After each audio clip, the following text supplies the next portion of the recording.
So you thought 2021 was a crazy year in wrestling, but wait till 2022. It could get even crazier, and we're going to try to predict the crazy year it's going to be in 2022 for AEW and WWE next on the Squared Circle Psychobabble. My name is Michael Valenti. Joining me is Ralph Valenti. Ralph, let's get right to it. Your first prediction of what could happen in either AEW or WWE in 2022. Because of recent events last night at Rampage, obviously knowing that Cody Rhodes did win the TNT title from a very heavy fan favorite in Sammy Guevara, I'm going to come out and just predict that Cody Rhodes is officially turning heel this year. AEW is laying this on very thick.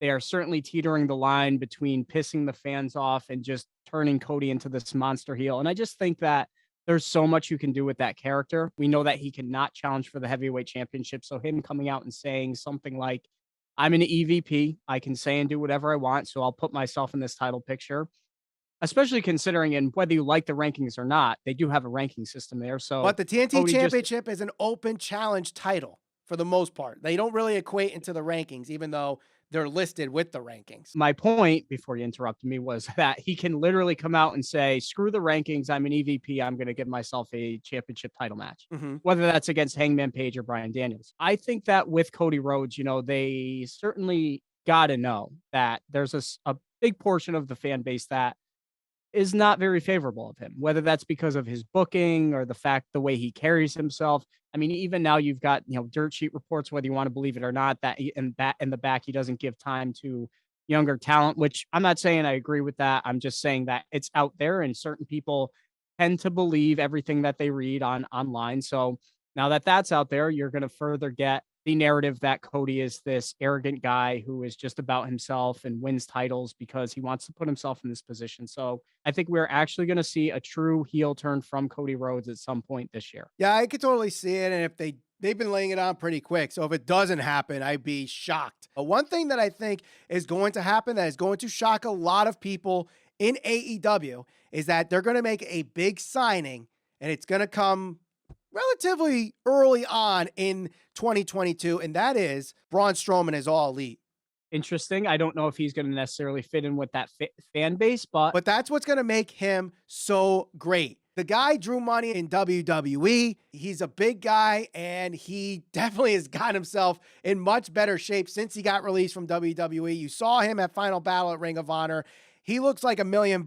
He definitely wants to stay in professional wrestling, even though when he was first originally released, I felt like he was going to come back to WWE as a surprise entrant in the Royal Rumble. I do think him and whatever this Free the Narrative thing with EC3 and the other people he gets involved with that, I do think that magically makes its way to All Elite Wrestling. You're going to have to draw some of those WWE fans that just watch WWE to grow that audience in AEW. And I think Braun Strowman is the guy to do it. I understand people might not want to see that because of the comment that he made once the pandemic started and complaining about indie wrestlers begging for money. But I think for the most part, money talks. And I think this guy would draw huge money, whether you make him a monster heel or a super over babyface. I definitely think AEW would be dumb not to sign Braun Strowman. Well, speaking of big guys and guys that are paid handsomely, I got to bring up one guy by the name of Brock Lesnar. I think that this year, given the current landscape, and there's another prediction I'm going to make, but given the current landscape, there's not many believable guys that they have right now that are going to be contenders or guys to dethrone Roman Reigns. Would you agree with that? I think so. I mean, I know you got like a guy like a Drew McIntyre. You'd have to build him up. Big E is on Raw. He is the champion there. Bobby Lashley, he's over on Raw. So right now on SmackDown, I can't see a guy like Sami Zayn, as well as he's doing in his role, going out there and beating Roman. So unless he does chicken shit heel things. And that's true. And that's Money in the Bank, something like that. Yeah, I could see Roman losing the title that way, but just straight up clean in the middle of the ring in a match. To me, the only guy that there is right now is a guy named Brock Lesnar. Now, I know that a lot of fans may cringe when they hear that, but I also think that Brock Lesnar has really done a really good job at walking back or talking people off the ledge that like to just kind of say that Brock is just a big guy who doesn't have talent, who, Paul Heyman is his mouthpiece. He can't cut promos. He has no personality. Over the past couple months, I mean, the way he's kind of transformed his appearance, whether that's because of the beard and the ponytail and the overalls, the way he carries himself in promos, like you see that he actually is kind of a charismatic guy when he goes out there and has these interactions with guys like Sami Zayn. Paul Heyman is not out there cutting promos for him. And I think right now, Brock Lesnar is a guy that was supposed to come back, have a couple matches with Roman and go away. But I think that things are starting to click. Fans, when his music hits, they pop, they go nuts. And that's, a far cry from the narrative that, oh, he's the champion, he's holding the belt hostage, we don't want to see him anymore. Fans want to see Brock. And when you kind of look at it, Vince McMahon is not shy to pull the trigger and put the belt on a guy like Brock Lesnar. So especially now when he's actually over and he's showing this different side to himself, that he can go out there and cut promos and be this different guy and be a successful face, which they're lacking credible faces to beat Roman. I can't say that put it past Vince McMahon to not put the belt back on Brock. So I think Brock is actually going to be the guy that's going to dethrone Roman Reigns. When does it happen? I think it's going to happen at day one. Really? I think that, yeah, because if you're going to do it, you got to strike while the iron's hot, because if you don't have Brock beat him, you got to build somebody else back up. Mm-hmm. And it's just like when you look at it, other than Drew right now, who is there readily available? I don't think that's going to happen. I do think we're getting Brock and Roman at WrestleMania. But I think the way they do it is Paul Heyman screws Brock Lesnar out of the match. Brock wins the Rumble, and the rematch happens at Mania. That's the way to do it, I think. And I think that tells the best story because it involves Paul Heyman. Now, you could also have Paul Heyman screw Roman Reigns wins the Rumble, and then that's your Mania main event. Either way, it can work. I think, though, Roman Reigns ends up beating Brock Lesnar twice. I do think he ends up beating him at day one, and I also think eventually he does beat Brock Lesnar at WrestleMania. Maybe at Mania he does beat Lesnar clean, but I think there's going to be some tomfoolery at day one, whether that's Heyman screwing Brock or Heyman screwing Roman. Some guy that I think is going to get a significant push in 2022 in WWE is a guy that a lot of people love and wonder why the hell hasn't he gotten a push. I personally think, and I've said this on a previous episode of our podcast, that this guy does not have any charisma. There's not enough vanilla in Madagascar to make up the vanilla of this guy.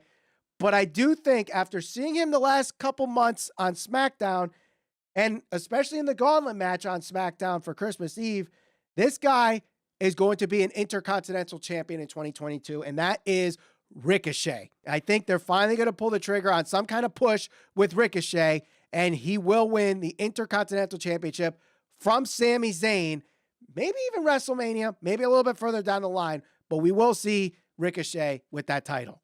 Yeah, definitely possible, especially considering he's a guy that's kind of just floated around, not done a whole lot. But it seems like maybe this might be the time to try and do something with him. I think is a good thing because he certainly is talented in the ring, and it's not like the Intercontinental title is, the most important championship right now in WWE. Right. But there is another guy that I do think is going to get a push in WWE. I think this is, I wouldn't say long overdue, but I think it's something that I've been hoping for, anticipating, and I know you're going to be on the same page with this one. I think that Walter is going to debut in the Royal Rumble. Now, I know you talked about predictions about who's going to beat Roman, what's going to main event, Brock does it at WrestleMania, all this type of stuff. Now, assuming all of that does happen and Roman does go over, again, we're kind of back at the square root here where there's not really many credible guys that are going to be left to convincingly beat or dethrone Roman. I think that Walter is definitely going to be a guy that can fit that role. We know everything Walter's been able to do in NXT or NXT UK. He's a big guy. He's believable. And I think that there's a lot of money that WWE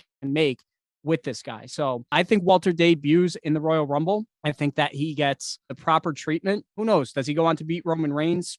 I'd be fine with that. But I think that this is the year that we see Walter debut and really kind of insert himself right into that main event picture, hopefully. I would totally love to see Walter. As I mentioned before, I think he's the best wrestler in the world. I will go to the grave with that right now. He is the best wrestler in the world. I would love to see him in the Rumble, just slapping people's chests left and right, hearing that echo of St. Louis. I would just love it. I just want to hear those damn smacks in WWE. So I would totally love to see it. I don't know if it does happen, but I want to bring it back to AEW Dynamite and AEW for my next prediction. As the guy that works in television, people ask me on Twitter about, where do I see the ratings go? And obviously this change to TBS got people wondering what those ratings are going to look like. And I do think when we look at the ratings at the end of the year, AEW Dynamite will average 1 million viewers for the entire year. And I understand there's going to be some dips, there's going to be some valleys, especially in the fall when the best TV programming and the toughest competition will be there.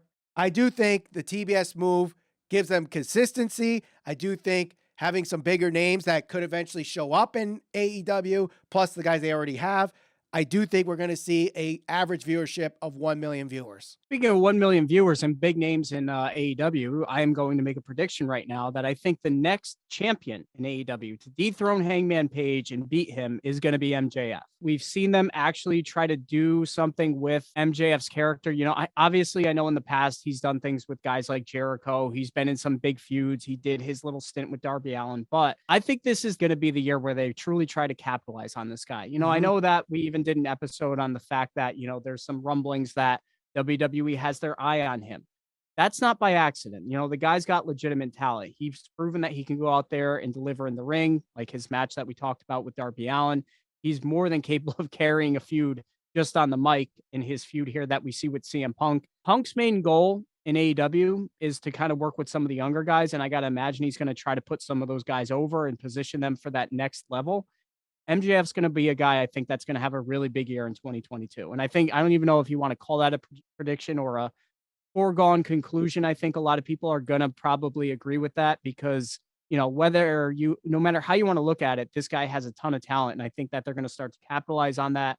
And I think it starts with a championship reign in 2022. I could totally see that happening. I mean, they could have Danielson dethrone Hangman, but also MJF in this feud with CM Punk could really tell what the future of AEW holds, especially early on in 2022. I could definitely see MJF going over Punk, and I could definitely see Hangman getting eventually the win on Bryan Danielson, where we see MJF dethrone Hangman. Probably at Double or Nothing would be my prediction if they pull the trigger on that. And then eventually Cody gets that title shot and he becomes the next AEW World Champion. But I do have one more prediction that's going to be in AEW, and that is we're going to see a reunion. We recently found out that Jeff Hardy was released. I don't think he did this intentionally. I think there's whatever the reason was, he got released and he will do his stuff with his band, do a little tour, but come back to wrestling. And we're going to get a Hardy Boys reunion. One last run before both of them retire. Maybe see on a national stage the Hardy Boys versus the Young Bucks at some point, whether it's a ladder match or a cage match or any kind of match. We will see that on a pay-per-view in 2022. I agree. I mean, and it's not just the Young Bucks that we could see. So, you know, if they go on like one last run, just think of in AEW right now that the tag teams that they can have one-off matches with. You're talking about the Young Bucks, FTR. You're talking Proud and Powerful. You're talking, who knows, maybe the Briscoes, because I know there's a lot of rumors circulating that they may be going to AEW. The Lucha Brothers. So yeah, the Lucha, yeah, there's a lot there for them. So I definitely think that at some point, maybe we could see that. For any WWE fan from the Attitude Era, I think that if you followed wrestling to this point, whatever you feel about Jeff Hardy leaving or being released, that's neither here nor there. As long as he's healthy and he can go out there and he can do it to the best of his ability, I think that there's still a lot left for them in AEW, and I'd definitely be interested in seeing it. Right. No, I totally agree. And I think it's going to be a crazy 2022. And there was a crazy 2021 with some great matches. We actually tried to count down the 5 best wrestling matches from AEW and WWE in 2021. Click the thumbnail on the screen right now, and we'll see you on the next episode of the Squared Circle Psychobabble.